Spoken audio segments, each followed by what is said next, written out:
2024च्या लोकसभा निवडणुकीच्या पूर्वतयारीसाठी म्हणून आधीच्या बैठकीत वेगवेगळ्या समितीची स्थापना केली होती आणि प्रत्येक समितीला एक समन्वय नियुक्त करण्यात आला होता। आजच्या बैठकीमध्ये त्या समितीच्या अहवालावर चर्चा केली जाईल आणि तसेच जागा वाटपाचा निर्णय आजच्या बैठकीमध्ये घेण्यात येईल असे मोहन जोशी यांनी सांगितले।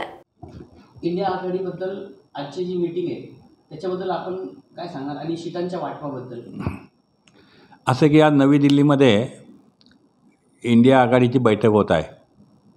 यापूर्वी मुंबई येथे इंडिया आघाडीची सर्व प्रमुख नेत्यांची बैठक झालेली होती आणि त्याच्यामध्ये येणाऱ्या 2024च्या लोकसभेच्या निवडणुकीच्या पूर्वतयारीसाठी म्हणून वेगवेगळ्या समित्यांची स्थापना केली होती आणि प्रत्येक समितीला एक समन्वय त्या ठिकाणी नियुक्त करण्यात आला होता। आजच्या बैठकीमध्ये त्या समित्यांचा अहवाल याच्यावर चर्चा केली जाईल।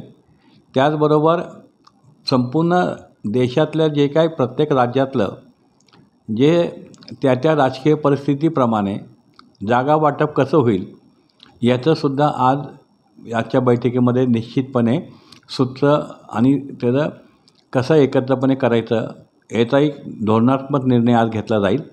आणि सर्वात महत्त्वाचं म्हणजे कुठल्याही परिस्थितीमध्ये 2024ला देशामधनं मोदींच्या नेतृत्वाखाली भाजपचं जे हुकुमशाही सरकार आहे त्याला पराभूत करून लोकशाही वाचवण्याचं काम या देशातील सर्व विरोधी पक्ष इंडिया आघाडीच्या माध्यमातून करतील हा विश्वास आजच्या बैठकीतनं देशाला जाईल।